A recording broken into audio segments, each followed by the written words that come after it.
नमस्कार प्रेक्षकांनो, आपलं मराठीच्या इन्स्टा लाईव्हवर आपलं सगळ्यांचं पुन्हा एकदा स्वागत आहे. आजचा आपलं मराठीचा सेलिब्रिटी गेस्ट इन्स्टा लाईव्हचा आहे अस्ताद काळे. अस्तादला आपण बिग बॉसमधनं, त्याच्यानंतर फतेह शिकस्त, फर्जन, त्याच्यानंतर पुढचं पाऊल, सरस्वती असा नाटक, चित्रपट आणि मालिकांमधनं आपण त्याला पाहत आलो आहोत. अस्तादचा आपण प्रवास उघडणार आहोत. त्याच्याशी आपण आता कनेक्ट करूयात. Yes,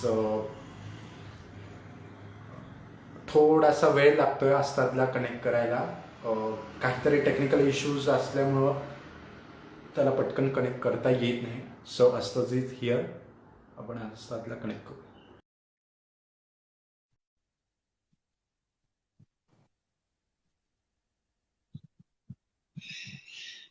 Hi.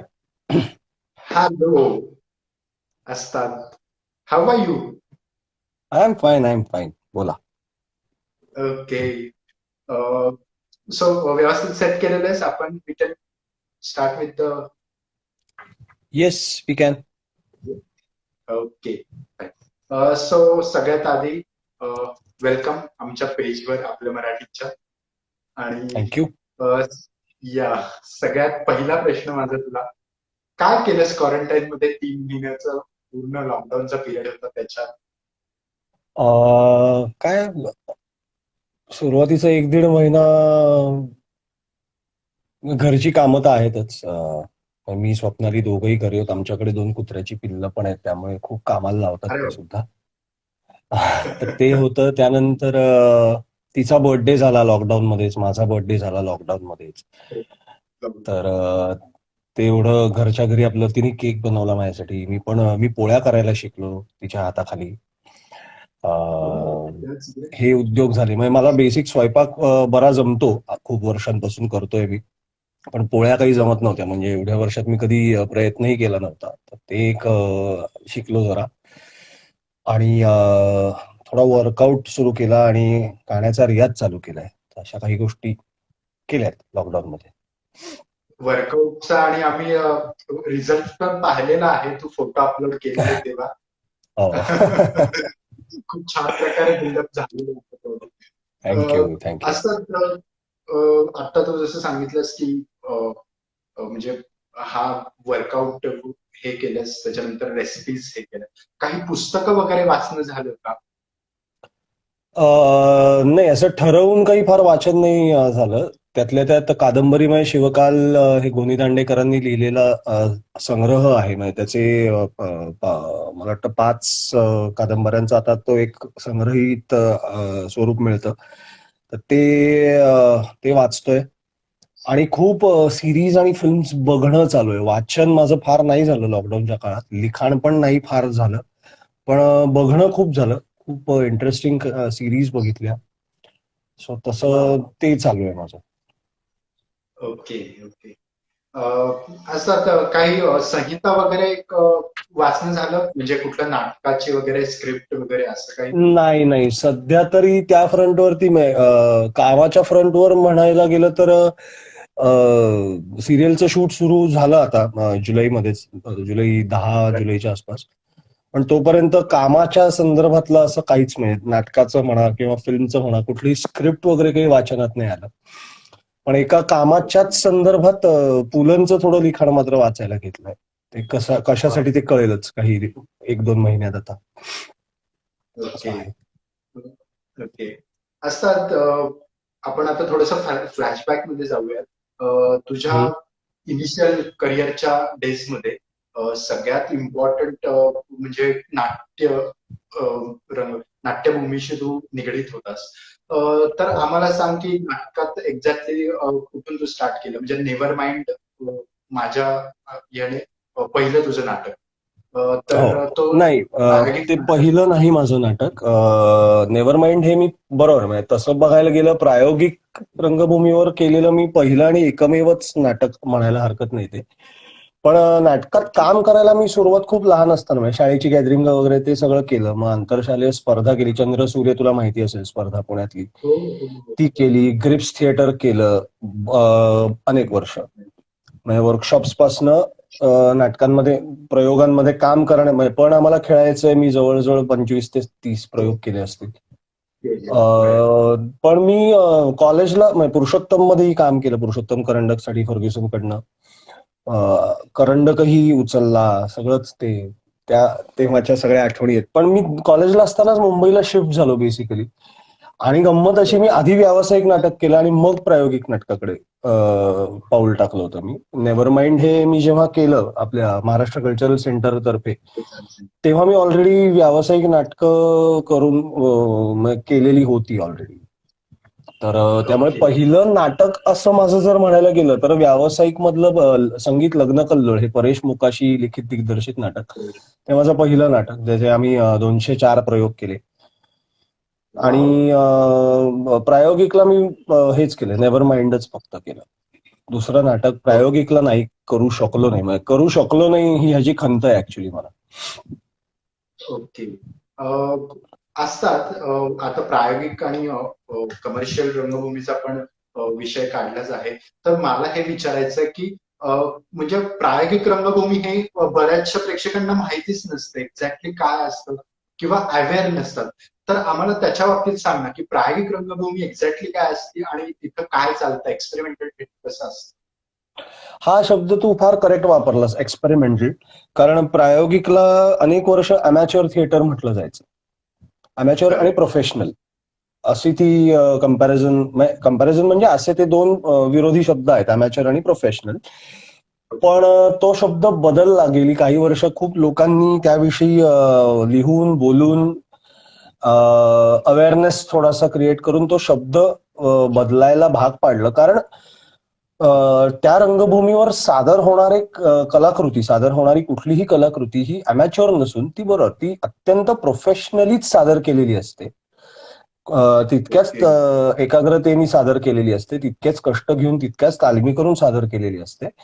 त्यामुळे त्याला अमॅच्युअर म्हणू नये हा त्यांचा सगळ्यांचा मुद्दा होता. मोठे मोठे म्हणजे आळेकर सर होते, समर नखाते सर होते, त्या सगळ्यांनी मिळून दुबेजी होते की इसको अमॅच्युअर मत कहो, इसको एक्सपेरिमेंटल कहो. आणि तो बदल घडणं गरजेचंही होतं. फरक म्हणायचं तर मला, ही सगळी माझी वैयक्तिक मतं आहेत, मी काही फार मोठा नाही असं मत प्रदर्शन करायला. पण तरी मला अजूनही असं वाटतं की प्रायोगिक रंगभूमी ही अजूनही खूप ओपन आहे. व्यावसायिक रंगभूमी कुठेतरी काही अंशी प्रेक्षक शरण असते, असावं लागतं तिला, कारण त्याची गणितच फार वेगळी आहेत. व्यावसायिक रंगभूमीवरती नाटकाचे 100, 150, 200, 300 प्रयोग होतात आणि ते प्रेक्षकांना आवडलं तरच ते प्रयोग होणार. आणि त्या शेवटी तो व्यवसाय आहे. एका नाटकावर कमीत कमी 20 लोकांचं पोट चालू असतं, निर्मात्यापासून ते सेटिंग लाईट ऍडजस्ट करणाऱ्या माणसापर्यंत.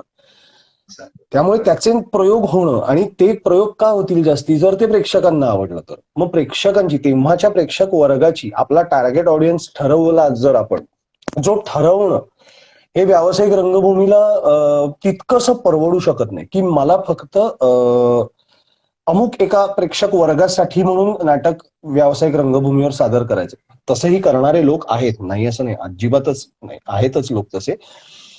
पण प्रेक्षकांना जर ते पसंत पडलं तर त्याचे जास्तीत जास्त प्रयोग होतात, तर त्यातनं उत्पन्न मिळतं निर्मात्यापासून मग सगळ्यांनाच. आणि निर्माता जगला तर नट आणि इतर त्या संचातले सगळेजण जगतात. सरळ, हा सरळ सरळ हिशोब आहे. त्यामुळे कुठेतरी व्यावसायिक रंगभूमी ही काही अंशी प्रेक्षक शरण असते. त्या काळातल्या इशूला धरून म्हणा, किंवा त्या काळातल्या प्रेक्षकाची अभिरुची ओळखून म्हणा, त्यानुसारच नाट्य कलाकृती सादर कराव्या लागतात. म्हणजे मध्यंतरी आपण बघितलं होतं की विनोदी नाटकांची प्रचंड लाट आली होती. वर्षातनं जर 50 नवीन नाटकं येत असतील तर त्यातली 42 विनोदी असायची. कारण तेव्हाचा तो ट्रेंड होता. मग त्याच्या थोडा आधी गेलो आपण तर खूप इश्यू ओरिएंटेड नाटकं झाली, मग ही विनोदी नाटकांची लाट आली. मग कमी कलाकार, कमी पात्र रचना असलेली, म्हणजे 2 पात्री 3 पात्री अशी पात्र रचना असलेली नाटकं पण आता यायला लागली. कारण थोडे ओळख असलेले चेहरे निर्माते आता नाटकांमध्ये घेऊ इच्छितात, कारण त्यांनी ऑफकोर्स बुकिंगवर परिणाम होतो. तर बरोबर. त्या दृष्टीने मग असे जर चेहरे असतील तर ते बिझी असतात कलाकार. मग असे 3 पेक्षा जास्त कलाकार एकत्र आले तर त्यांची प्रयोगांच्या तारखा, मुळात तालमींपासून त्या सगळ्यांच्या तारखांची मोठ बांधणं हे अवघडून बसतं. त्यामुळे मग कमी पात्रांची नाटकं प्रिफर केली जातात. तर ही सगळी गणितं व्यावसायिकला ही व्यवधानं खूप राखावी लागतात सगळ्यांनाच. म्हणजे लेखकाला सुद्धा विचार करताना नवीन नाटकाचा व्यावसायिकसाठीच मला लिहायचं आहे असा जर विचार केला तर त्यातल्या त्यात कमी पात्र रचनेतलं 50 लोकांचा मॉब प्ले व्यावसायिकला नॉट फिजिबल. ही खरंय, खरंय, सगळी जी ब्रॅकेट्स बसतात, चौकटी बसतात, ह्या प्रायोगिकला नाही बसत. खरंय, म्हणजे खरंय. आणि दुर्गा झाली गौरी हे जरी प्रायोगिक रंगभूमीचं असलं ते मोठ्या थिएटरमध्येच करायचं नाटक होतं ऑफकोर्स. हो, त्यामुळे ते सेम. मी लहान असताना बघितलं ते टिळक स्मारकला बघितलं होतं. हो, पण अशा ओके. थिएटर्समध्येच ते व्हायचं. पण होतं ते प्रायोगिक रंगभूमीवरचं नाटक जे व्यावसायिक मंचावर सादर केलं जायचं. प्रयोगाच्या दर्जाबद्दल तर बोलायचीच गरज नाही. म्हणजे ते पिढ्यानपिढ्यांनी बघितलेलं नाटक आहे. फारच कमाल नाटक होतं. पण असं ग्रँजरस पूर्ण सर्वस्वी व्यावसायिकला करणं जरा अवघड जाईल. तर हा खरंय. मूलभूत फरक वाटतो मला. त्यातून प्रायोगिक रंगभूमीला म्हणजे एक्सपेरिमेंटलला ऍक्च्युअली त्या शब्दातच आहे एक्सपेरिमेंट. खरंय. प्रेक्षक शरण फार नसल्यामुळे मला माहितीये माझा ऑडियन्स काय आहे. मला माहितीये त्याची अभिरुची काय आहे. त्याला काय रुचतं किंवा नवीन काहीतरी खाद्य दिलं तर ते पचवण्याची सुद्धा क्षमता असलेला ऑडियन्स कदाचित आहे माझा. आहे. ही खरंय. ही लिबर्टी जी आहे ती एक्सपेरिमेंटलला घेता येते. त्यामुळे म्हणून तर कित्येक नाटक हे नाटकाचा पिंड असलेले जे कलाकार आहेत अनेक आहेत म्हणजे खरंय. आता सुद्धा ते वारंवार प्रायोगिक रंगभूमीकडे वळत असतात. कारण खरंय. खरंय. बुद्धीला माझं एक नेहमी धारणा आहे की बुद्धीला गंज चढतो आणि त्याला कलही करण्याची गरज असते. त्यासाठी मुळात नाटक करावं. आणि खरंय. मग खरंय.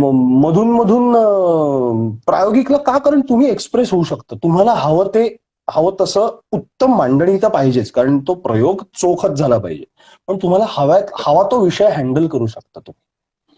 ही एवढी खरंय. खरंय. लिबर्टी व्यावसायिकला तेवढ्या मोठ्या प्रमाणावर नाही घेता येत. हा हा मला फरक वाटतो ह्या दोन्ही मधला. राईट. पण आता म्हणजे असतात आता तुला काही सांगायचंय, तिला काही सांगायचंय हे तुझं आत्ताच नाटक आलं होतं. खूप वेगळा विषय होता आणि पुरुष प्रधान संस्कृती हा जास्त त्याच्यावर फोकस होता. तर हा पण एक प्रकारचा एक्सपेरिमेंटल थिएटरच म्हणता येईल याला. नाही तर पण हे किती चॅलेंजिंग कमर्शियल लेवलला चॅलेंज करता? नाही हे चॅलेंजिंग नव्हतं. एकतर हा विषय पूर्वी हाताळून झालेला आहे व्यावसायिकला सुद्धा. म्हणजे ओके. ह्या पुरुष प्रधान संस्कृती असं नव्हता तो विषय ऍक्च्युली. एका जोडप्यामध्ये कम्युनिकेशन नसल्यामुळे ओके. कम्युनिकेशन. निर्माण झालेले गैरसमज आणि ते अजून वाढत जातात कारण ते वेळच्या वेळी संभाषण साधलं जात नाही. आणि सध्या आपल्याकडे थांबून विचार करून आपल्या जोडीदाराशी बोलायला वेळ नाही. कारण सगळे न्यूक्लिअर फॅमिलीज एकतर झाल्यात. घरी मोठं कोणी नाही की बाबा तुझं चुकतंय तू जरा बोल तिच्याशी किंवा बोल त्याच्याशी हे सांगायला. आणि कॉर्पोरेट रेसमध्ये अडकलेले जवळजवळ 30% जनता आपल्या देशातली आता कॉर्पोरेट रेसमध्ये अडकलेली आहे. आणि त्या सगळ्याचं खरंय. थोडंसं रिप्रेझेंटेटिव्ह स्लाइस होता त्या स्टोरीमध्ये मागे. आणि असा विषय हँडल करून झालेला आहे ह्यापूर्वी. म्हणजे असा म्हणजे एका एका कपल मधले निर्माण होणारे प्रॉब्लेम्स असा विषय. चॅलेंजिंग म्हणजे एकतर लता नार्वेकर या निर्मात्या ज्या आहेत त्यांनी कायमच इश्यू ओरिएंटेड आणि त्यातल्या त्यात स्त्रीप्रधान किंवा स्त्री ही प्रमुख भूमिकेत असेल असं पात्र, स्त्री पात्र अशी नाटकं अनेक केलेली आहेत या आधी. म्हणजे त्यांची ख्यातीच आहे तशी अगदी 4 चौघी पासूनची. आणि त्यामुळे त्या तर अगदी एका पायावर तयार होत्या हे नाटक या नाटकाची निर्मिती करायला. चॅलेंजिंग माझ्यासाठी एवढंच होतं की तिथे एकही एक्झिट नाहीये. मग मला पहिल्या अंकात एक एक्झिट आहे आणि दुसऱ्या अंकात हार्डली एक 10 सेकंदाची एक्झिट आहे. बापरे. सो ते म्हणजे एनर्जी लेवलवरती ते थोडं चॅलेंजिंग होतं आणि खूप बोलायचं होतं. प्रपोजल हे नाटक पण 2 पात्रीच होतं. पण प्रपोजल मध्ये एवढं बोलायचं नव्हतं मला. हो, इथे मी म्हणजे प्रपोजल पण बघितलं. कंटिन्युअस कंटिन्युअस बोलायचं होतं. तिला काही सांगायचं मध्ये खूपच काय म्हणतात त्याला वर्डी नाटक आहे ते. ते जरा तेवढं चॅलेंजिंग होतं. पण तो विषय खूप चांगला रिसीव्ह केला लोकांनी. म्हणजे कित्येक जोडपी त्या नाटकाला आलेली आम्हाला नंतर भेटायची आणि हेच सांगायची की सेम प्रॉब्लेम होता आमच्याकडे, तो आम्ही आमच्या परीने सॉल्व्ह केला, पण आता आम्हाला काही पॉइंटर्स मिळाले, thank you. Which is a good sign. म्हणजे शेवटी काय, माझं अजिबात असं म्हणणं नसतं की कलाकृतीतनं शेवटी काहीतरी संदेश द्यावा, मॉरल ऑफ द स्टोरी असावं, काय नाही. मला एक गोष्ट सांगावीशी वाटली, मी सांगितली, अशी असावी कलाकृती, असं माझं मत आहे. त्यातनं लोकांना काही बोध घ्यायचा असला तर त्यांनी घ्यावा, नाहीतर एक छान कलाकृती पाहिल्याचा आनंद घ्यावा. पण हे असं काहीतरी जर रिॲक्शन्स मधनं आलं तर वाटतं की ठीक आहे, आपण एफर्ट घेतला, तो असा रिसीव्ह झाला, which is a good thing. So that was a good part of that play. Okay. असंच आता आपण थोडस नाट्य क्षेत्रातनं चित्रपट सृष्टीकडे येऊयात. तू फर्जंद, फतेह शिकस असे म्हणजे एक हिस्टॉरिकल मॅथॉरिकल चित्रपट केलेले आहेस. तर ते किती चॅलेंजिंग होतं आणि म्हणजे हिस्टॉरिकल गोष्टींना कुठेही ठेच न पोचता ती चित्रपट तो करायचा आहे किंवा भूमिका ती सादर करायची आहे प्रेक्षकांना, तर ते किती चॅलेंजिंग होतं त्याच्या बाबतीत आम्हाला थोडंसं सांग. चॅलेंजिंग ऑफकोर्स असतं, कारण आता तू म्हणलास त्याप्रमाणे इतिहासालाही धक्का लावायचा नाहीये आणि आपल्याकडे पटकन भावना दुखावल्या जातात कशावरूनही, तेही होऊ द्यायचं नाहीये. बरं, इतक्या मोठ्या सगळ्या काय म्हणतात कॅनव्हसमध्ये इतिहास घडवणारे ते जे सगळेच महापुरुष होते, त्यांचा आपला लाडका राजा तर त्यांचा मुख्य, ते त्या भगव्या झेंड्याखाली उभं राहून लढलेला प्रत्येक मानव हा महापुरुषच मानला पाहिजे. तर त्यातले आपल्याला फारच मोजक्या लोकांची नावं माहिती आहेत. असे नावं माहिती नसलेले हजारो लाखो होते, पण नावं माहिती असलेले सुद्धा त्या एखाद्या प्रसंगाशी निगडीत पटकन एखाद्याचं नाव राहू नये, ही सगळी व्यवधानं ती फिल्म लिहिताना दिग्पालला सांभाळावी लागतात. खूप प्रेशर्स दिग्पाल. मग एकदा तो फार मोकळेपणाने बोलला होता की अरे, आपलं तर प्रेम आहे महाराजांवर, आपण प्रेमापोटी हे करायला जातो, पण काही लोक बसलेलेच आहेत चुका काढायला, त्याच्यामुळे त्याला आठवडा झोप लागत नाही. नाही नाही, हा रेफरन्स नाही का आलाय, तो रात्री उठून कधीतरी परत स्क्रिप्ट वाचत बसतो फिल्म शूटच्या आधी. सो हे मेन प्रेशर दिग्पालवर असतं आणि तो आमच्यापर्यंत जे पोचवतो, आमचं काम तेवढंच आहे की ते प्रामाणिकपणे उभं करणं. म्हणजे फर्जन मधलं माझं जे पात्र होतं गुंडोजी, ते काल्पनिक आहे. ते इतिहासातलं, ते खरं इतिहासातलं त्या नावाचं पात्र नाही. असेल, गुंडोजी नावाचे असतील अनेक, पण ते जे पात्र दाखवलंय स्पेसिफिकली तसं काही कुठे त्या प्रसंगी नोंद नाहीये अशा कुठल्या पात्राची.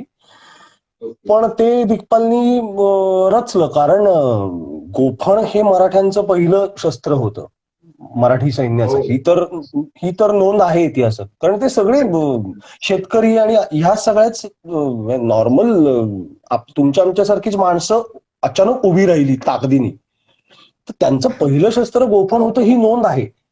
आणि महाराजांची एकूण सगळी युद्धनीती आणि हे सगळं लक्षात घेता त्यांनी हे शस्त्र सुद्धा वापरलं असणार. गनिमी काव्यामध्ये एकतर गोफणीचा उपयोग अगदीच होत असणार, झाडांवर बसून खालची शत्रू मंडळी टिपणं वगैरे. सो हे त्यांनी इन्कॉर्पोरेट केलं. आता चॅलेंजेस म्हणजे आम्हाला आत्ता जंग जव्हरचा टीझर तर सगळ्यांनी पाहिलाच असेल. की फिल्म कशाबद्दल आहे हे सुद्धा आता कथानक तर कळलंच आहे. माझं पात्र मी सांगू शकत नाही अजून, मी कुठलं पात्र यात साकारले ते, पण त्या युद्धप्रसंगी मी आहे, पावनखिंडीतल्या युद्धाच्या सगळ्या प्रसंगात मी आहे. तर मॅक्झिमम चॅलेंजिंग वॉज ते शूट करणं, कारण आम्ही ऑलमोस्ट 5 दिवस कमरेपर्यंत पाण्यामध्ये 14 तास उभे होतो कंटिन्युअस. रेन मशीनच्या पाण्याने आम्ही दिवसातले 15-16 तास भिजलेलेच असायचे सगळे, आणि सगळे अख्खं युनिट, फक्त आर्टिस्ट नाही, फक्त मेन आर्टिस्ट नाही, ती सगळी जी फर्जन पासूनची आमचे 40-45 मुलांचा जो ग्रुप आहे, जे मावळे पण बनतात, ते शत्रू सैन्यातले सैनिक पण बनतात, ते सगळे दिग्पालनी ट्रेन केलंय त्यांना तलवारबाजी आणि या सगळ्यामध्ये. फर्जनच्या वेळी त्यांनी वर्कशॉप घेतलं होतं त्या सगळ्यांचं. तर ती टीम तशीच आहे अजूनही, ती 45 रानं तीच आहेत दर फिल्ममध्ये आणि ती राहणार तशीच. ते सुद्धा असेच भिजत होते. बरं ते तर मध्येच जाऊन मावळ्याचे कपडे घालून येत आहेत, मग परत चेंज करून शत्रू सैन्याचे कपडे घालून येत आहेत, असं सगळं ते चॅलेंजिंग होतं. पण कुठेच कुरबुरीचा सूर कोणाचाच नाही. एक ओके. कणही कुरबुर कोणाचीच नाही, कोणाचा संबंधच नाही. कारण बेसिक ध्येय सेम आहे, महाराजांचा इतिहास खऱ्या पद्धतीने लोकांपर्यंत पोहोचवणं. आणि जरा कुठे पटकन अंग दुखतंय, अरे यार पाय मुरगळला असं वाटायला लागलं की फक्त आठवायचं की 360 वर्षांपूर्वी काय त्यांनी केलं असेल, त्या मानाने आपण खूपच सुखसोयींमध्ये हे करतोय, सगळं सुरळीत पार पडतं. तू आता जसं मेन्शन केलंस की पाय दुखतायत किंवा कंबर दुखतीये, तर मला तेच विचारायचं की एखाद्या गडावर तुम्ही शूट करतायत, बरेचसे असे गड आहेत की जिथं व्हेकल जाऊ शकत नाही, गाड्या जाऊ शकत नाही, तर तिथं ते सगळं पूर्ण युनिट जायचं वर, लाईट्स कॅमेरे हे घेऊन जायचं तिथं शूट. फत्ते शिकस्त मध्ये ऍक्च्युअल राजगडावर शूट केलेलं आहे. फत्ते बापरे. शिकस्तचे 3 सीन मला वाटतं, 3 का 4 सीन्स राजगडावर शूट केलेत आणि खूप छोटं युनिट होतं त्या शूटला. पण फत्ते शिकस्त मध्ये मी शत्रू पार्टीतला असल्यामुळे मला त्या सीन्स मध्ये मी नव्हतो, दुर्दैवाने माझ्या. पण तेव्हा अख्खं युनिट, अख्खं सामान 20 का 22 लोकांचं युनिट फक्त वर गेलं होतं, त्यात आर्टिस्ट धरून, म्हणजे 25 एक लोक होते आर्टिस्ट धरून, आणि सगळं सामान हे स्वतः आपल्या खांद्यावरनं घेऊन गेले होते, आर्टिस्ट पण आणि युनिट मेंबर्स पण. म्हणजे अगदी मृणाल ताई पासून सगळे. मृणाल कुलकर्णींनी सुद्धा कॉस्ट्युमचं एक बोचकं, एवढं मोठं बोचकं हातात धरून राजगड चढल्या होत्या. चिन्मय मांडलेकर बापरे. सुद्धा शूटिंगचं सामान पाठीवर घेऊन आणि स्वतःचं सामान सुद्धा, कारण राहिले होते राजगडावर. ओके. वर खाली कोण करणार रोज. खरंय खरंय. तर हे मात्र केलं होतं, फतेह शिकस्तच्या वेळी केलं होतं. ओके. असतात म्हणजे आता तुम्ही मॅथोलॉजिकल हे केलेले आहेत, चित्रपट केलेले आहेत. मायथॉलॉजिकल नाही, हे हिस्टॉरिकल आहे. This is not Historical. Mythology. Sorry, historical. तर ह्या सगळ्यातनं तुला काय म्हणजे इन्स्पिरेशन आपल्याला मिळतच असतं, महाराजांचं आपण एवढं वाचलेलं आहे, ऐकतो बघतो त्याच्यातनं, पण तू पर्सनली काय शिकलेस त्याच्या बाबतीत आम्हाला सांग, म्हणजे काय घेतलेस, शिकायला मिळालं तुला. निष्ठा. ओके. निष्ठा खरंच म्हणजे कामावरचे असो किंवा अगदीच विचार करायचा झाला तर असे कितीतरी सैनिक असतील, आमचा परवाचा विषय चालला होता गप्पांमध्ये, असे किती सैनिक असतील ज्यांनी प्रत्यक्ष महाराजांना पाहिलंही नसेल आयुष्यात. स्वराज्यासाठी मी उभा आहे, मी लढणार स्वराज्य, हिंदवी स्वराज्यासाठी. आमच्या छत्रपती शिवाजी महाराजांनी जे उभं केलंय, जो प्रपंच मांडलाय, त्यात मी माझा वाटा देणार. पण ते छत्रपती मला आयुष्यात दिसले नाहीये, तरी ती एक निष्ठा त्या माणसाच्या पायी चरणी ठेवून कुठला तरी एका खेडेगावातला एक माणूस लढतोय भगव्या झेंड्याखाली उभा राहून. ही जी निष्ठा त्यांनी निर्माण केली होती आणि जी त्या सर्व लोकांनी मनात जपून ठेवली होती आणि त्यानुसार ते वागले होते, ती शिकण्यासारखी आहे. नक्कीच शिकण्यासारखं असतात.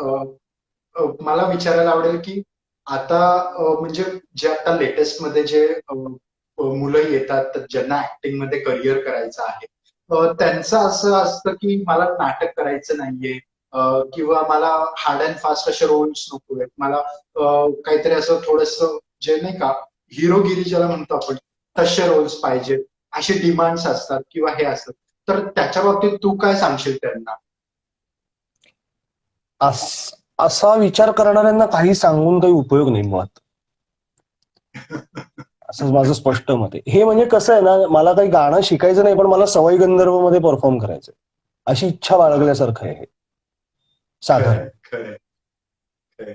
म्हणजे आणि दुर्दैवाने होतं काय ना, आता गेल्या काही वर्षात तर इंस्टाग्रामवरचे फॉलोअर्स बघून कास्टिंग केलं जातं फिल्म्स. टिकटॉकवरचे फॉलोअर्स बघून कास्टिंग केलं जातं. चल टिकटॉक तरी मी मान्य करतो, त्याच्यात काहीतरी तुमचा चेहरा हलताना दिसतो, काहीतरी अभिनय तरी दिसायचा, आता नाहीच दिसणार, बंदी आली बरं झालं. पण ह्याला अभिनय मानून त्यांचं कास्टिंग होत होतं. आत्ता अजूनही होतं. ओके. किंवा नुसता चेहरा फोटोजेनिक खूप लोक आहेत, असतात आणि देखणे, अत्यंत देखणे, आणि ते फोटोज खरं. बघून किंवा ऑडिशनचं 30 सेकंदाचं क्लिप बघून कास्टिंग केलं जातं. सिरियल्ससाठी जास्त करून हे घडतं, टेलिव्हिजनसाठी. खरं. पण एक वर्षभर चालणारी एखादी लीड म्हणून तुमच्या खांद्यावर पेलण्यासाठी तुम्हाला मूलभूत अभिनय कला ही तुमच्या अंगी असावी तरी लागते, किंवा तुम्ही त्याचं प्रशिक्षण घेतलेलं तरी असावं लागतं. बरं, ह्याचे दोन मार्ग आहेत. तुम्ही काम करून करून शिकत जाता, ती तयारी तरी दाखवा, हो. किंवा तुम्ही प्रशिक्षण घेऊनच या. आणि नाटक हा बेस आहे. म्हणजे कुठलंही प्रकारचं संगीत तुम्हाला गायचं असेल तरी शास्त्रीय संगीत हे थोडं मूलभूत शास्त्रीय संगीत शिकलंच पाहिजेत तुम्ही. तसंच आहे, तुम्हाला थिएटरमध्ये स्टेजवर उभं राहायचा अनुभव असायलाच हवा. कॅमेरा फेस करण्याचा कॉन्फिडन्स ही पूर्णतः वेगळं शास्त्र आहे. म्हणजे त्याचंही ट्रेनिंग घ्यावं. काही ट्रेनिंग न घेता आता मी पण जरा ऍक्टिंग करून बघीन म्हणतो किंवा म्हणते, असे आहेत ना लोक, पण त्यांना काही सांगण्यात अर्थ नाही. एकातनं दुसरं काम जसं मिळतं तसं त्यांना एका पॉइंटला काम मिळणं थांबतं, मग बहुधा त्यांचं त्यांना कळत असेल. पण ज्यांना सिन्सिअरली एफर्ट्स घ्यायचे असतील त्यांना माझा वैयक्तिक सल्ला असा आहे की बॅकअप प्लॅन तयार ठेवावा. मिनिमम ग्रॅज्युएशन तरी असावं.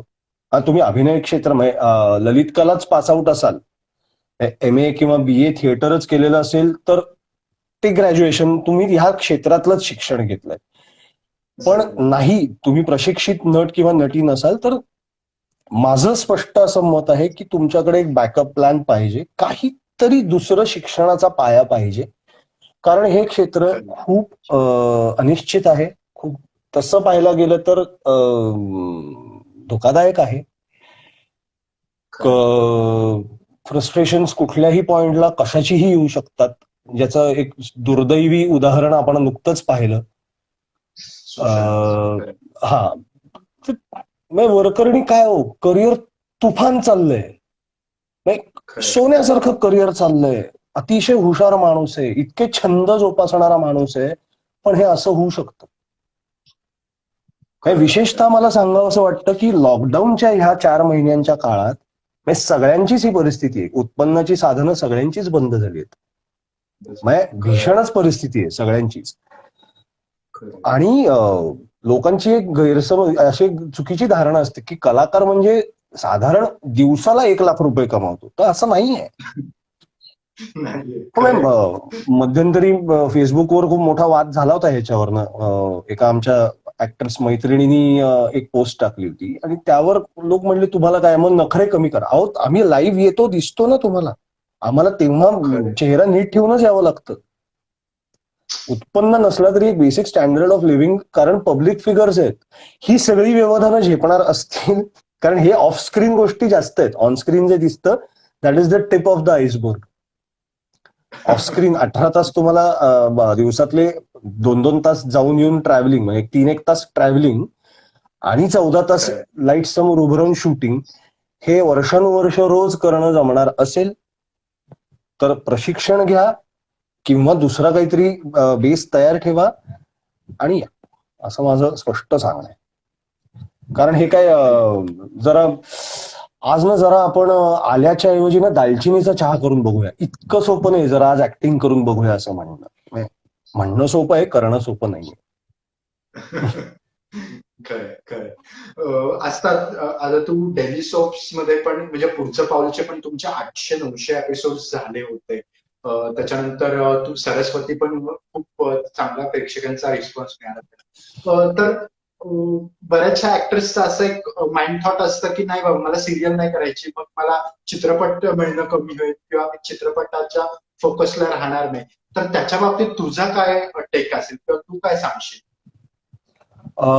हे काही अंशी खरं आहे दुर्दैवानी.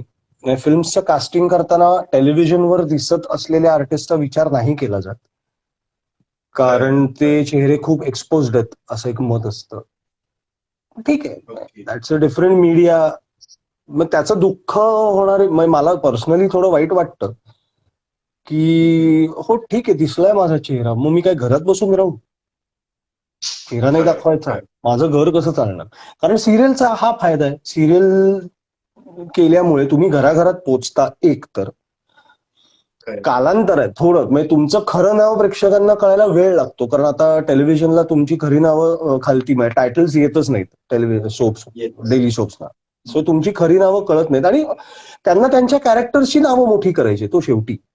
म्हणजे मला सोहम म्हणून ओळखणं ही त्या सिरियलचं सक्सेस आहे, किंवा मला मोठे मालक म्हणून रस्त्यात प्रेक्षकांनी हाक मारणं हे त्या प्रॉडक्टचं सक्सेस आहे, जे त्यांनी खूप प्लॅन करून उभं केलेलं प्रॉडक्ट आहे त्या चॅनलनी, त्यांच्या त्या क्रिएटर्सनी. कारण तोही आता कॉर्पोरेट सेटअप झालाय पूर्णतः. Channels are completely working on a corporate setup now. So that's their success. आणि नंतर कालांतराने तुमची खरी नावं कळतात, नाही असं नाही, पण त्याला वेळ लागतो टेलिव्हिजन मध्ये. आता दुसरा फायदा टेलिव्हिजनचा असा मी मानतो की महिन्याच्या महिन्याला पेमेंट येतं. उशिरा येतं कधी कधी, काही निर्माते आहेत जे उशिरा देतात, पण महिन्याचं महिन्याला म्हणजे ती एक गॅरंटी असते बॅक ऑफ द माइंड की हा.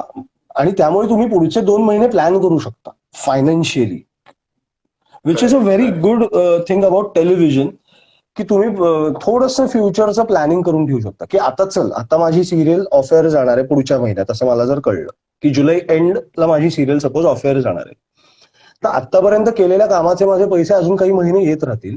सो त्या महिन्यांमध्ये आपण असं मॅनेज करू, हे सगळं मॅनेज करता येतं. हा एक फायदा आहे टेलिव्हिजनचा. एक तोटा मात्र मी मानतो की रोज काम करायला लागतं, रोज उठून काम करावं लागतं, म्हणजे त्यातनं सुटका नाही, त्याला इलाज नाही. आणि if you are working in a successful daily soap, if you are playing a big role in a successful daily soap, तुम्हाला महिन्याचे जवळजवळ 28 दिवस शूटिंग करावं लागतं आणि 12-12 तास, 13-13 तास. ते थोडं थकवणारं आहे, पण फायद्याची जमेच्या बाजू जास्ती आहेत टेलिव्हिजनच्या. चित्रपटाच्या बाबतीत कसं आहे, 1-2 महिन्याची ती कमिटमेंट असते, शूट आणि डबिंग आणि प्रमोशन्स आणि रिलीज धरून. एका फिल्मसाठी तुम्ही मॅक्सिमम सलग 2 महिने नाही, पण मॅक्झिमम 40 ते 50 दिवस तुम्ही एका फिल्मसाठी देता. सो तुम्हाला वर्षभरात नवीन नवीन 4-5 गोष्टी करता येऊ शकतात.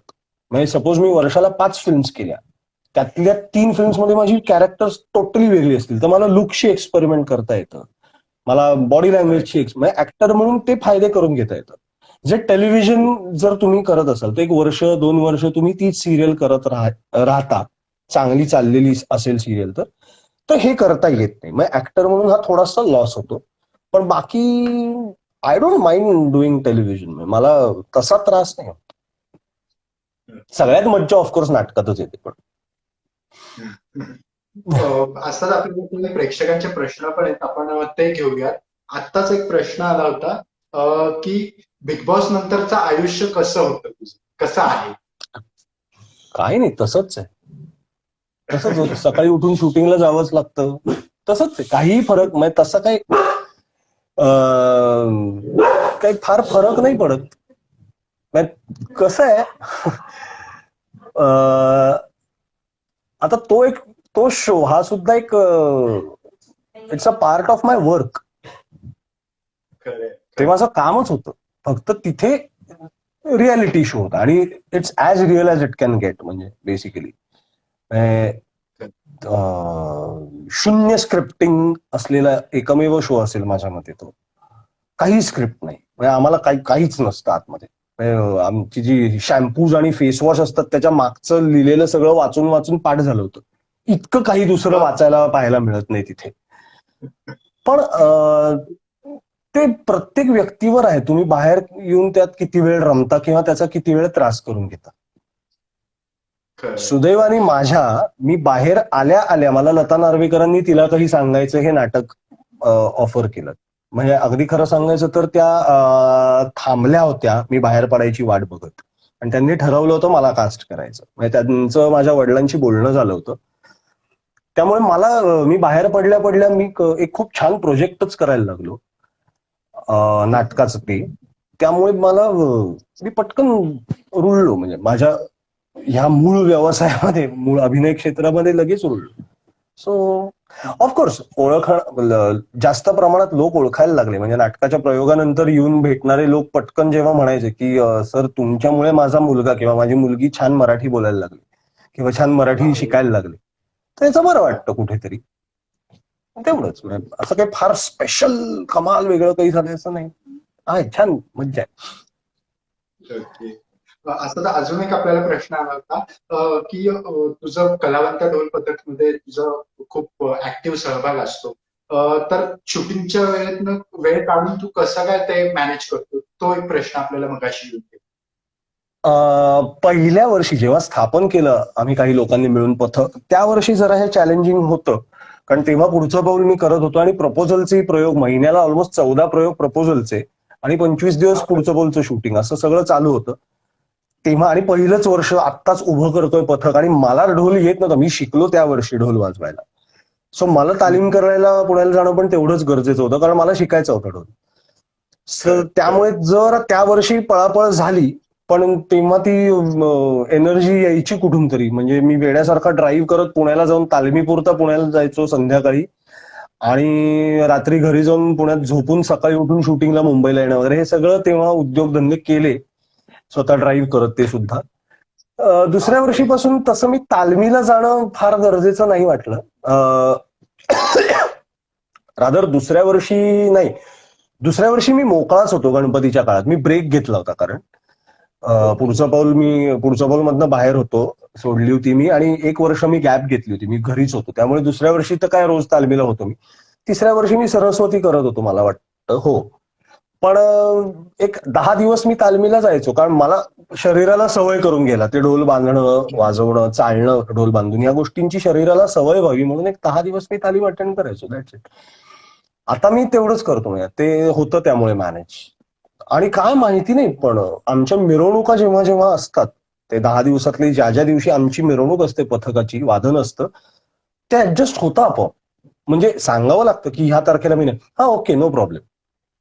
कधीच कोणी हे म्हटलेलं नाही जरा बघ ना ऍडजस्ट कर. कसं काय झालंय माहित नाही, पण त्यामुळे त्रास नाही झालाय मला. ते झालं मॅनेज, गंमत आहे खरं तर. असतात. आता लॉकडाऊन मध्ये जवळजवळ आपण 3-4 महिने सगळेच बसलो आहोत. तर ह्या म्हणजे बिग बॉस मध्ये तू 3 महिने होता, 100 दिवस होतास. तर तो अनुभव तुला कुठं म्हणजे तिथून काय शिकायला मिळालं का, की जे तुला आता इम्प्लिमेंट करता आलं या 3 महिन्यात? नाही, मला हा प्रश्न अनेकांनी विचारलाय की त्यात बिग बॉस मधल्या तुमच्या 100 दिवसांमध्ये आणि ह्या लॉकडाऊन मध्ये काय साम्य आहे. तर माझ्या मते काही साम्य नाहीये. हे लॉकडाऊन हा काय म्हणतात, नाईलाजापोटी आहे. हा काय म्हणतात, आपण हा काही इच्छेने केलेला नाहीये. बिग बॉस मध्ये आम्ही स्वेच्छेने गेलो होतो. अगदीच खरं सांगायचं तर त्याचे आम्हाला पैसे मिळत होते. इथे तसं नाहीये. ठीक आहे, इथे सुखसोयी आहे, तुम्ही घरात आहात, तुमच्या जवळच्या माणसांबरोबर आहात, ह्या जमेच्या बाजू आहेत लॉकडाऊनच्या. पण तिथे जर मी इच्छा व्यक्त केली असती की मला शो क्विट करायचा आहे, तर काहीतरी मार्ग निघून मी बाहेर पडू शकलो असतो. भले माझ्यावर केस झाली असती, काही झालं असतं, किंवा माझी तब्येत बिघडली आहे म्हणून मला बाहेर पडायचंय, काही जे सुशांतच्या बाबतीत घडलं. इथे तेही नाही. इथे मला कंटाळा आलाय घरात बसून, मला बाहेर पडायचंय, नाही पडू शकतेस. मला फिल्म बघायला, मला वेगळे चेहरे बघायचे, नाही बघू शकतेस. तिथे कसं आहे, तिथे तुम्हाला माहिती होतं की तुम्ही आता ह्या शोचा भाग आहात, बाहेरनं दाराला कुलूप आहे, आणि आता ती स्पर्धा होती, जिंकायचंय, काहीतरी एक एम होता, जिंकायचंय. इथे एम काय आता, लॉकडाऊन संपावा लवकर, चला आता नॉर्मल होऊया, आयुष्य आपलं होऊ दे. बर, गंमत काय होती ना, 80% लोक सिन्सिअरली सगळे नियम पाळतायत, खरंच पाळतायत. 80 काय, जास्तच, 90-95%. 5% करंटे आहेत ना, जे नाही कशाला जुमानत, त्यांच्यामुळे हे वाढत चाललंय. म्हणजे मी जिथे मुंबईत राहतो त्या भागाविषयी बोलतोय, मला बाकी कोणाविषयी काही माझं स्टेटमेंट नाहीये. खरंय. 5% नाही लोक सगळीकडेच. असतील जे नियम पाळत नाहीयेत. त्याच्यामुळे काय आता असं आहे. पण बिग बॉस आणि लॉकडाऊन मध्ये एकाच घरात खूप दिवस राहावं लागतंय हे सोडल्यास मला तरी काही साम्य दिसत नाही. ओके. असतात आपण आता आपल्या इंटरव्ह्यूच्या अंतिम टप्प्यावर आहोत. तर प्रेक्षकांना तुला म्हणजे सोशल मेसेज सगळेच देतात. पण तुला काय सांगावंसं वाटेल की काय लोकांनी केलं पाहिजे की घरात राहणं तर आहेच आहे. पण त्याच्या व्यतिरिक्त काय लोकांनी केलं पाहिजे ते आम्हाला जरा सांग. प्रेक्षकांना एक सोशल मेसेज. ऍक्च्युली आता गंमत काय हाच आहे बेसिक जे आता आखून दिलेले काही आराखडे आहेत त्याचं पालन करायची गरज आहे सगळ्यांनी. पटत नाहीयेत म्हणजे आता पुण्यातला लॉकडाऊन मलाही पर्सनली नाही पटलेला. कारण लॉकडाऊनचं पर्पज काय असतं की तेवढा वेळ मिळतो यंत्रणेला स्वतःला सुसज्ज करून ठेवायला की आता हे संकट आलंय, ओके, ह्या संकटाशी लढण्यासाठी आपल्याला ही तयारी करायची, ही 10 पावलं आपल्याला उचलून ही तयारी करायची. ओके, त्यासाठी आपल्याला जरा वेळ लागणार आहे तर आपण लॉकडाऊन करूया 10 दिवस, तेवढ्यात हे उभं करू सगळा सेटअप आणि लेट स्टार्ट द फाईट. वारंवार लॉकडाऊन करून तसं पाहायला गेलं तर साध्य काही होत नाही. पण आत्ता इलाज नाहीये. नाहीतर दुसरा मार्ग आहे की रस्त्यावर उतरा आणि बंड पुकारा. ते करायचं ते करा. पण जर ते करायचं नाहीये तर दिलेले नियम खरंच पाळा आणि घरात घरात बसा. म्हणजे बाहेर आता बाहेर पडतायत लोक. म्हणजे मुंबईत तर इथसर ट्रॅफिक जॅम वगैरे लागतं. मला सकाळी आता आमचं शूट सुरू झालंय, मला ठाण्याला जावं लागतं. दहिसर चेक नाका नामक एक जागा आहे मुंबईतली, जिथे जिल्हा बदलतो. तिथे रितसर लाईन असते, ट्रॅफिक जॅम्स असतात. तर म्हणजे मुंबई मूळ पदावर यायला लागली आहे बेसिकली. आणि मास्क लावून असतो ट्रॅफिक जॅम सुदैवाने, तेवढं एक निदान बरं आहे. पण तरी रॉंग साईडनी येणं, बाईकवर विदाऊट हेल्मेट मास्क न लावता जाणं, हे सगळं चालूच आहे. तर हे नका करू, एवढंच माझं म्हणणं आहे. म्हणजे आता आत्ताच्या आपल्या प्रेक्षकांपैकी असं कोणी असेल तर त्यांनी प्लीज प्लीज असं नका करू. मास्क वापरा, ते खरंच गरजेचं आहे. एरवी सुद्धा गरजेचं आहे. आपली हवा इतकी प्रदूषित आहे, एरवी सुद्धा ते गरजेचं आहे. सध्या तर खरंच गरजेचं आहे. तर प्लीज म्हणजे आता बाहेर पडणं, माणूस कंटाळतो. 100च्या वर दिवस घरात बसायचंय यांनी माणूस कंटाळतो, तो बाहेर पडणार. त्यामुळे घरीच राहा हे सांगणं आता मला जरा अनरिअलिस्टिक वाटतं. नाही, आता नाही बसणार लोक घरी, अनलेस अँड अंटिल बाहेर बदा पाऊसच पडतोय किंवा कंटाळा चालाय बाहेर जायचा. नाही तर लोक चक्कर मारायला का होईना बाहेर पडणार. फक्त बाहेर पडलातच तर सोशल डिस्टन्सिंग मेंटेन करा. 6 फुटापेक्षा जास्त डिस्टन्स 2 माणसांमध्ये राहू द्या. शिंकताना नाक तोंड कव्हर करा. शक्यतो गरम पाणी पित राहा, त्यांनी खूप फायदा होतो. आणि मास्क मात्र वापरा, खरंच वापरा, एवढंच सांगेन. असतं तर आपल्याला एक रिक्वेस्ट आहे. मी म्हणलं ही सगळ्यात शेवटला आपण घेऊया. एक कुठल्या तरी 4 ओळी आम्हाला गुणगुणून दाखवशील का? त्याआधी मला मगाशी आपलं जे बोलणं झालं इंटरव्ह्यूच्या आधी, त्यात तू एक मुद्दा म्हणला होतास, तो ऍक्च्युली डिस्कस करणं मला गरजेचं वाटतं. म्हणजे आमच्या क्षेत्राविषयी जरा प्रेक्षकांना माहिती थोडी अजून मिळावी की लॉकडाऊन नंतर कसं चित्र असेल ओ सॉरी, हा थिएटर्स आणि ह्याचं. तो महत्वाचा मुद्दा आहे रणचिन्मय. खूप मला खूप तरी असं महत्वाचं. वाटतं की नाट्य व्यवसाय अजून 1 वर्ष तरी उभा राहू शकत नाही, असं माझं वैयक्तिक मत आहे. कारण विचार कर, आता जरी चल गणपती नंतर सपोज थिएटर ओपन करायला परवानगी दिली तरी 50% कपॅसिटीनीच ओपन करायची परवानगी देणार आहेत, असं ठरलेलं आहे. म्हणजे 500 कपॅसिटीचं थिएटर असेल तर त्यातली मी 250 तिकीटं विकू शकतो. मी नाटकाविषयी बोलतोय, 250 तिकीटं मी विकू शकतो. थिएटर भाडं कमी होणार आहे का नाही ह्यावर काही निर्णय नाही, पण बहुधा ते नाहीच होणार कमी. म्हणजे माझा प्रयोग खर्च, बरं कलाकारांची नाईट कमी, चल कलाकार तयार होतील एक 10% 20% पेमेंट कमी घ्यायला. बॅकस्टेज आर्टिस्टचं काय, त्यांचं पेमेंट तर नाही कमी करून चालणार. जाहिरातीचा खर्च कमी होणार नाही, तिकीट छपाईचा खर्च तेवढाच राहणार आहे. सो प्रयोग खर्चात फार फरक पडणार नाहीये. एक प्रयोगाचा जर 1 लाख रुपये खर्च असेल तर तो फार फार तर 95,000 होईल. तिकीट मी 250च विकू शकणार आहे. तिकीट दर वाढवला तर तसाही प्रेक्षक येणार नाही. त्यामुळे माझा प्रयोग तसाही लॉसमध्ये जाणार आहे. आणि प्रेक्षक अजून कमीत कमी 6 ते 7 महिने मला तरी असं वाटतं घाबरून भीतीपोटी थिएटरमध्ये येणार नाही असं मला वाटतंय. खरं. कारण हो. रिस्की आहेच, कारण खरंच रिस्की आहे. सो मला तरी मी हे का आवर्जून सांगतोय, विचार करायला हवा बॅकस्टेज आर्टिस्टचा. आम्ही आता चला मी निदान शूटिंग तरी करायला लागलो. जे फक्त नाटकावर अवलंबून आहेत असे कमीत कमी 5,000 लोक आहेत, कमीत कमी म्हणतोय मी. त्यांची काय अवस्था झाली असेल ह्याचा विचार खरंच करणं गरजेचं आहे. म्हणजे अनेक कलाकार आणि संस्था आहेत, आमच्या परीने आम्ही मदत करतोय, नाही असं नाही, पण शेवटी किती वेळ मदत होणार? कारण शेवटी आमचं घर चालणे महत्वाचं आहे. हे भीषण आहे. इव्हन फिल्म्सच्या थिएटर्सच्या बाबतीत हे सेम चित्र ना. कसं परवडेल? कसं परवडणार? असतात. आता एक श्रेयस तळपदेने एक मागच्याच महिन्यात एक कन्सेप्ट आणली होती की ऑनलाईन नाटकाचे प्रयोग लावायचे. तर ह्याच्यावर तुझं काय टेक आहे, त्याच्यावर ते सांगशील? मला ते त्याची फिजिबिलिटी बघायला पाहिजे. मग ते ऑनलाईन ही कल्पना म्हणून चांगली आहे, पण मग त्याचा कॅमेरा सेटअप काय असेल? कारण नॉर्मल असा एक कॅमेरा लावून ठेवला आणि स्टेजवर नाटक केलं तर ते कितपत त्याचा इफेक्ट पोचेल प्रेक्षकांपर्यंत? मग त्याचे शॉर्ट डिव्हिजन करायचं असेल, क्लोजअप्स घ्यायचे असतील, तर मग ते कॅमेरा सेटअप कसा असेल? ह्या सगळ्या गोष्टी मला ते माहिती नाही अजून. ते नक्की त्यांनी श्रेयस दादांनी काय प्लॅन केलाय, ही कल्पना मांडली आहे, पण हे आहे इंटरेस्टिंग ऍक्च्युली स्पीकिंग.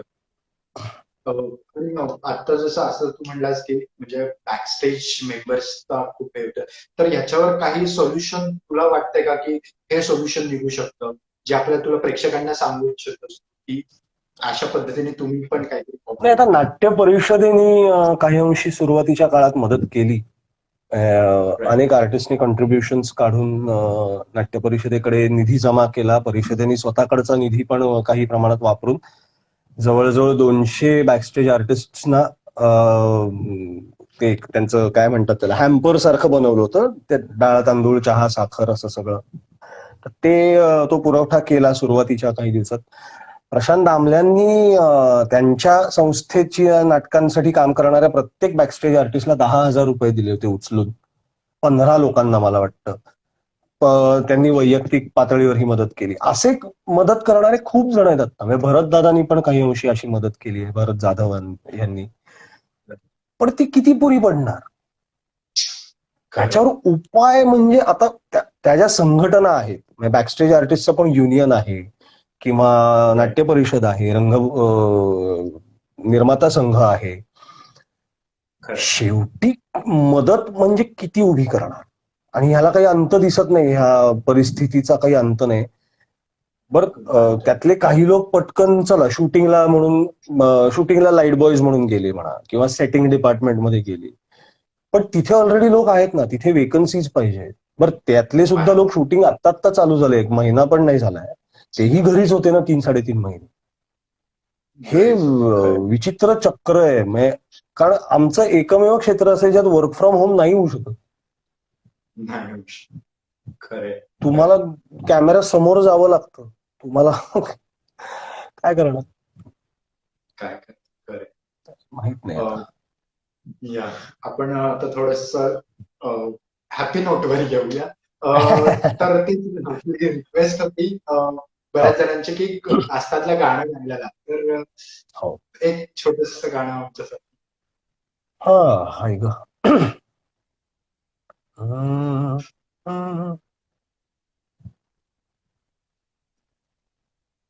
कुठलं गायचं हे अशा वेळी ना फार गोची होते. स्मिता पाटीलांचं कुठलंही तुला आवडतं ते? अरे बापरे.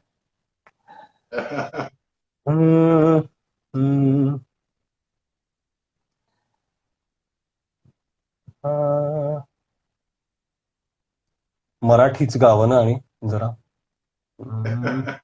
तुझ्याबद्दल.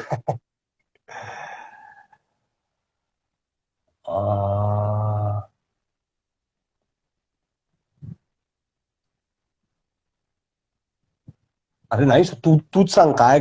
मला आता सुचत, ब्लँक झालोय मी, आता टोटल ब्लँक झालोय. सुन्या सुन्या मैफिलीत मेल व्हर्जन, सुन्या सुन्या मैफिल. नको नको, थांब.